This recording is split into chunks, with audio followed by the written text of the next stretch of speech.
How best to describe my feelings about this episode? Blah, blah, blah, blah, blah.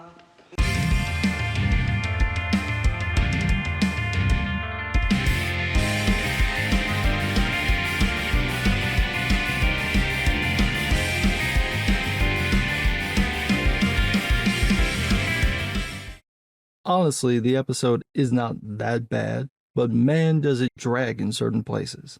The two offenders are again the Mon Mothma and Rebel scenes. The rest of the episode with Cass's friends and Daedra and Cyril from the Empire are fine. So let's get the worst one out the way. I still don't care about this wedding. Stop trying to make the wedding a thing. It's not a thing. I get why the writers used it.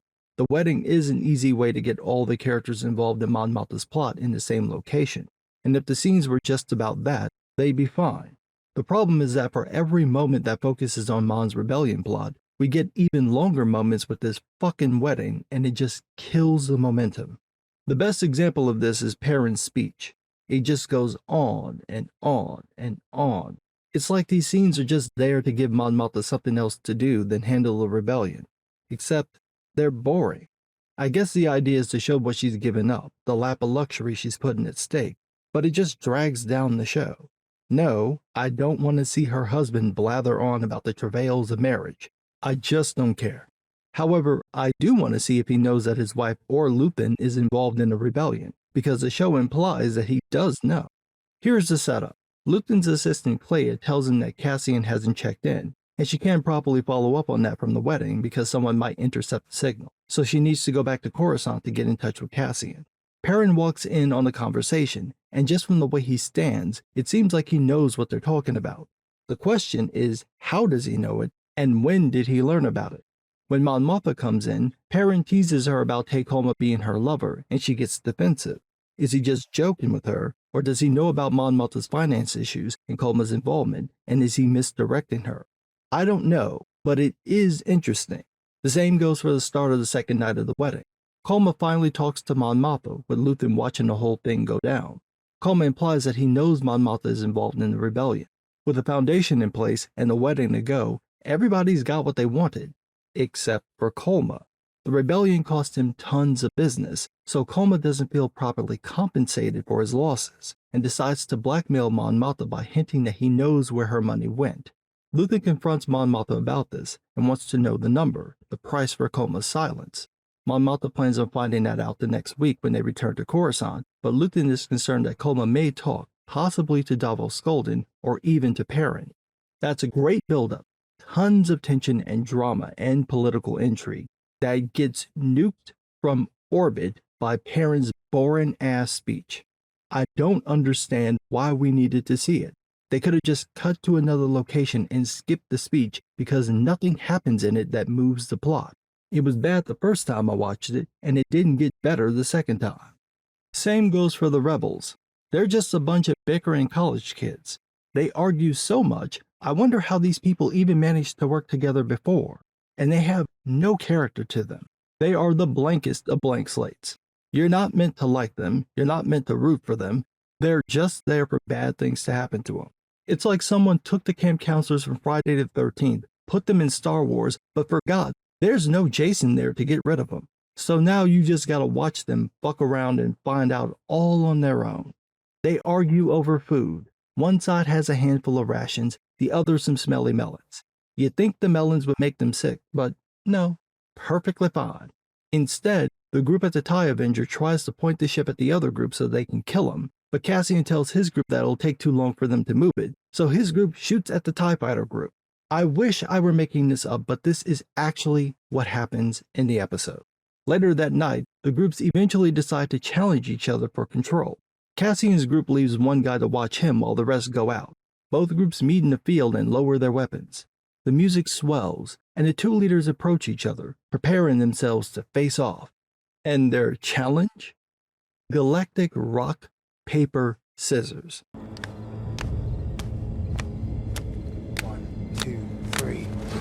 These are supposed to be the people fighting the Empire, and they're playing rock, paper, scissors to decide who's in charge? This is just silly, totally silly, and sucks out any drama that might have leaked into these scenes. What the fuck is this? It was bad. It had nothing, no fire, no energy, no nothing. The saving grace is that Cassian manages to get a gun, ties up the Watcher, and gets away. The rebels hear a noise and get attacked by some animal in the forest. I forgot to mention that in the previous review. The rebels brought up hearing noises, possibly an animal, and so in this episode we get the payoff. At any rate, Cassian gets to the ship and gets away. So, what was the point of all this? Why did we have to go through the horror cast that won't die? Well, to show that all this takes place on Yavin 4. That's right, this is how the rebels come to use the moon. Clever. Doesn't excuse the silliness, but still, clever. Fortunately, the rest of the show is much better. The scenes with Daedra and Cyril are just set up. Daedra returns to Coruscant and tells her superior that she doesn't want the Gorman job because she wants to track down the rebellion, but he pushes her to take it because of the status it'll give her. When we see Cyril, he's working at the office bragging about his nonsense job to a new recruit, but when he gets back home to Daedra, he falls back into his passive state. I don't know why I like these scenes, but I do. Neither of these are the most likable people, but they're so awkward together that I just can't stop watching. And it gets better in the next episode when Cyril's mother comes to visit. But the best scenes are again the ones on Mina Rao with Cassian's friends. A guy named Kellen warns the group that the Imperials are headed their way, and they're snatching up anyone without papers, especially if they try to run. The group tries to figure out where they can go to dodge the Imperials without drawing attention. Later on, Will and his girlfriend Bila have a moment together, but they get interrupted by the Imperials showing up at the grocery store. Like I mentioned in the previous review, unlike the original films, the scenes with the Empire in Andor are tense. There's no humor here. Everyone's legitimately afraid of doing anything to arouse the Empire's suspicion. It makes the story work so much better when the Empire comes across as a threat instead of a cartoonish menace. And we see this in full effect with Bix and an Imperial officer named Kroll. He makes no attempt to hide his intentions. He wants to have sex with Bix, and he's happy to use his position to get his way. Now, I'm sure some people will complain about the scene, maybe arguing that kids might be watching. No kids watch Andor. This show is clearly for adults, so it's fair to handle difficult topics. I can hear feminists complaining about it objectifying women. That's not what's happening here. We're seeing how evil operates, and this is something that happens, which feminists love to bring up any other time. Also, I don't remember hearing them complaining when men got harassed and tortured in the previous season. And then there will be the obligatory conservatives who complain that this is an attack on them and their politics, to which I would say there's nothing in the show that says that this is about them. So if they watch this and think it is about them, well, they're kinda telling on themselves. What the scene does is show how people in power exploit that power. Kroll asks Bix all sorts of questions, implying that he knows that she doesn't have papers, and suggesting that there's no one around to protect her. Bix eventually mentions that she's married, but that only makes Kroll ask where her husband is. And when Bix says that her husband is off-world, Kroll brags about the Empire cutting off communications. It's pure intimidation, corruption, and evil. I can see why this would upset some people, but this is what happens when people get power, especially when they're motivated by a false sense of superiority and righteousness. The only thing that stops Kroll from going further is that Brasso shows up. Like I said in my previous review, I like that the show isn't holding back on presenting the Empire as a force worth taking down. Show why people would rebel against it. Show why they would resort to violence as their means of rebellion. I get that this might make things too real for some people, but sugarcoating it or avoiding it only hurts the story. We don't need to see every horrible act the Empire does, but we do need to see how far they're willing to go every now and again just to hammer home the point that the Empire is evil. What I don't like are the scenes that don't serve the story or add to any character development.